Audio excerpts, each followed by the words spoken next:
In this week's episode, Belite Aircraft, Chipper Aero, James Wiebe. Maybe you have heard of him. Well, he's back and ready to start building aircraft kits for you.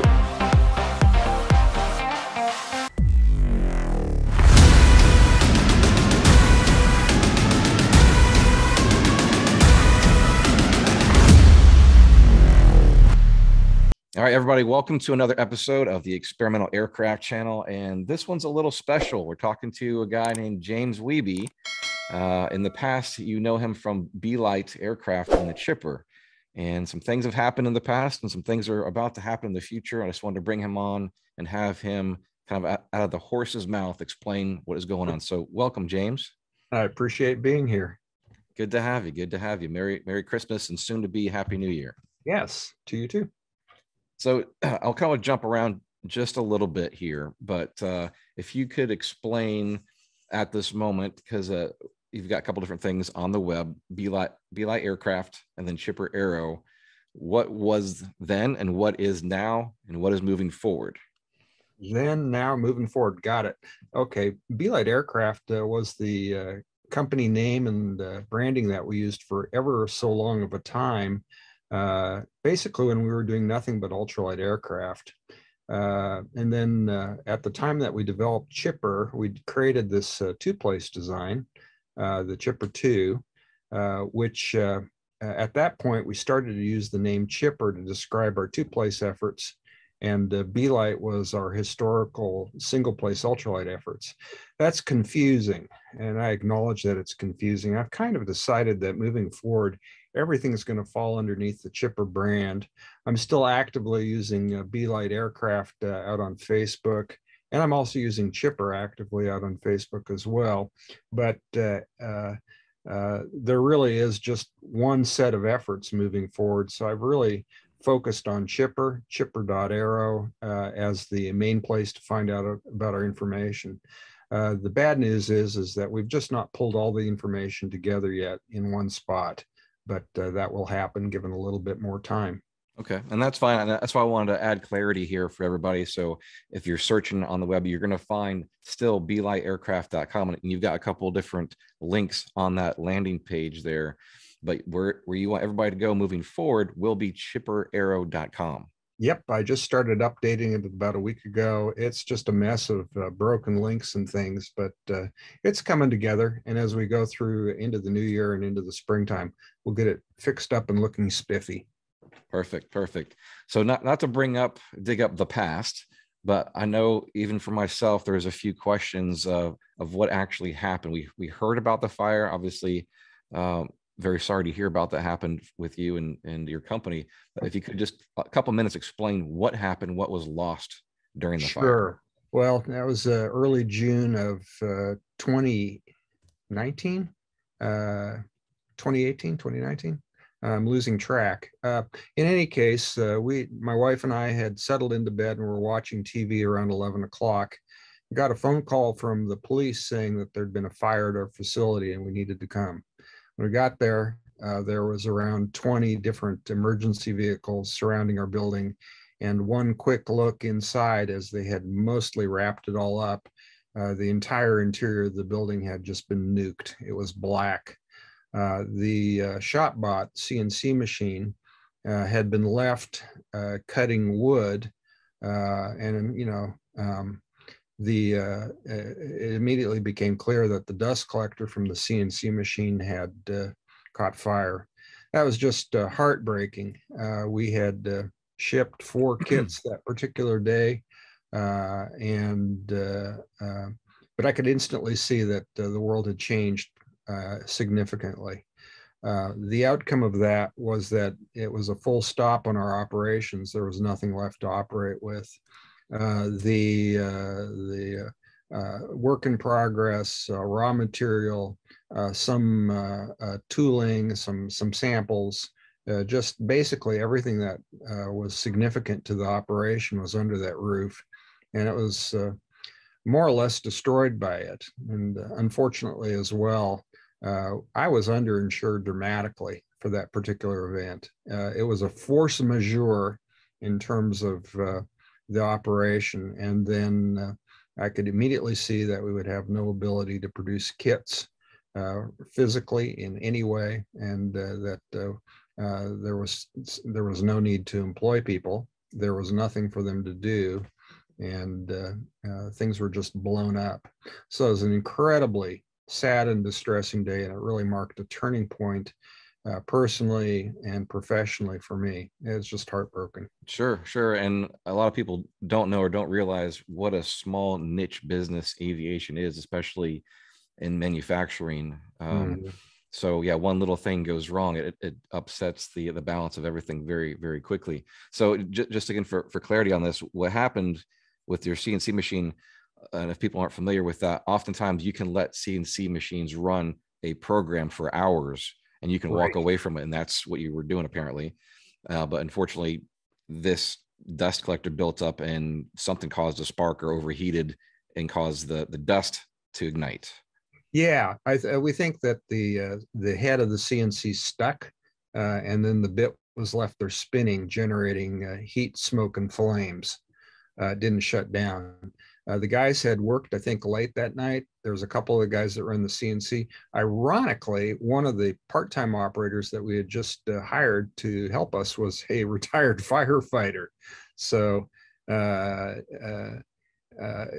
so it caught fire. And in hindsight, being perfect, would never allow a CNC machine. We had it running wood, and it would never allow an unattended CNC machine to be running cutting wood. But live and learn. It was horrible. Sure, sure. Well, again, I apologize that you've had no problem. I feel for you that you had to go through that. But let's focus on the future now. So moving forward, which designs are going to be carried forward with your new chipperaero.com? Sure. There's 3 designs being carried forward. Of course, the preeminent design is Chipper 2, the 2-seat stall plane. And then I'm reviving the Chipper Pro Cub and the Ultra Cub. See, I just called it a Chipper Pro Cub instead of a Belite Pro Cub. There's some of that branding coming together. The Pro Cub and the Ultra Cub were really successful. So I'm updating their designs so that the Pro Cub and the Ultra Cub are going to look pretty much exactly like a single-seat Chipper 2. Every common family appearance, common characteristics. And that's where I'm pouring my effort into right now. Supporting Chipper 2. It's been brought back to life via me returning to flight. I've been issuing service bulletins for it, advisories, and so forth. I'm helping my community with that. And I'm letting people know that we're going to have a really sweet ultralight design back on the market here in the springtime as well. Awesome. Look forward to the reveal of that. I've seen some of the plans you've been sharing on your YouTube channel of the design of that. Looks very nice as well. So are you starting from scratch with tooling on this, or being that most of it's CNC, you just take that program over to a new CNC and there you have production again? It's kind of both and kind of neither at the same time. Yeah, we are starting over from scratch. The files for the Chipper 2, I've got everything. I've got complete database on that. And so we can take that to the CNC, make parts. Bigger issue related to is supply line issues, especially in this current age where aluminum has shot up in price. And honeycomb is, I believe, substantially more expensive than what it was 3 years ago as well. So I've got to take a look at cost of goods and do cost reduction for Chipper 2 in order to make it the best plane that it can possibly be. And I've got that mindful for all of the production work for the Pro Cub and the Ultra Cub as well. Hey guys, 1 second. Hey guys, you've probably seen me traveling a whole lot these days.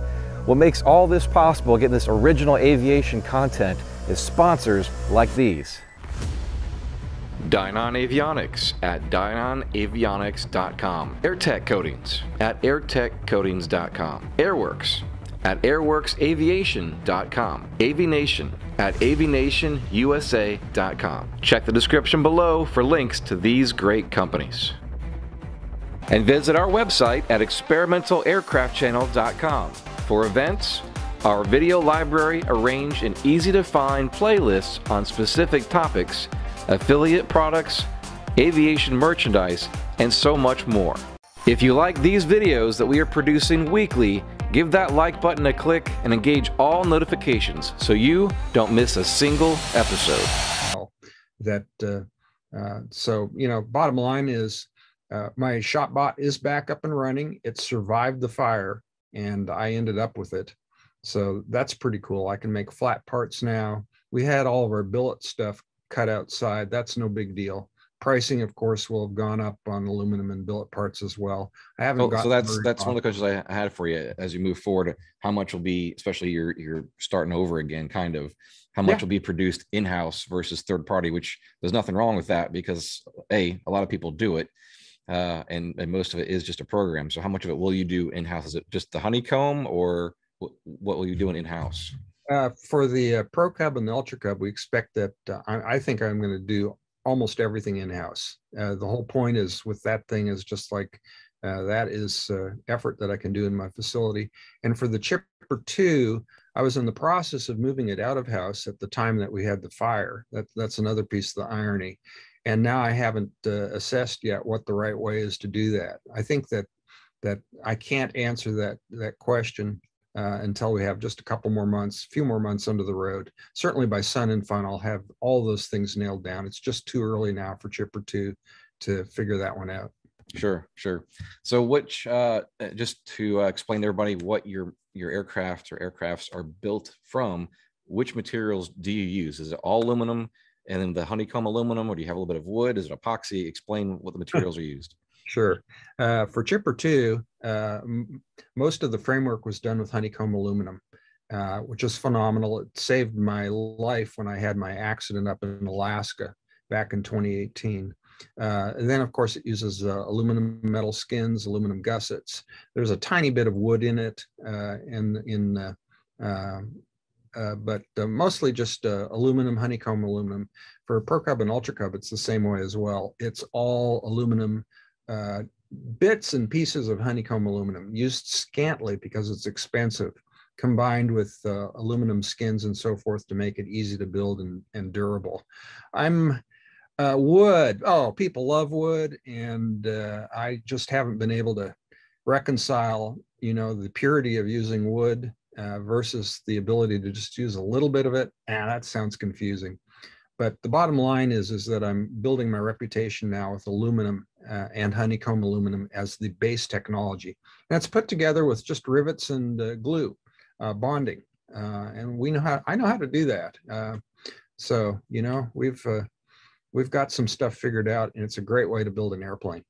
Well, that's why I want to move right into the construction of it. So, yeah, what is it just pop rivets and epoxy essentially what you need to assemble this? Yeah, now pop rivets sounds cheap, but it's used in so many airplanes. The real secret sauce when you're putting together an airplane using a combination of aluminum and honeycomb and aluminum is learning, first of all, that the best way to do it is to bond all of your lines with epoxy. And of course, surface treatment is so important when you're doing that, cleaning, roughing and cleaning. And then bonding along the seam line with epoxy, following that up with rivets.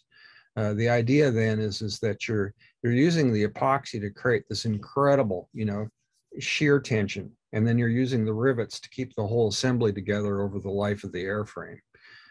Honeycomb aluminum, after all, is used throughout the aviation industry and has been for decades. It's in everything that we fly commercially, and I suspect it's in every single business jet, and it's made its way into a few general aviation aircraft as well. I was going to say, in the past, I owned a Grumman, a Yankee, cool. And that was built. Some time in it, a Cheetah. So okay, yeah, a little two-seater Yankee, and that was built with that. So if anybody ever wanted to repaint, we had to have a very specific process that you didn't chemically strip the paint and affect the bonding agent of the epoxy. Yeah, that's right. So if somebody were to get one of these kits, where would a builder start? A lot of companies offer a tail kit just to get your feet wet in the assembly parts, but where would you start with one of the Chipper? Well, that is the question, isn't it? I wish I had a better answer to it. We're going to start with an airframe kit for Chipper 2. The airframe kit's going to get you everything that you need, short of CNC cut material, short of billet materials to put the plane together. And it's pretty much going to be the same way for Pro Cub and Ultra Cub as well.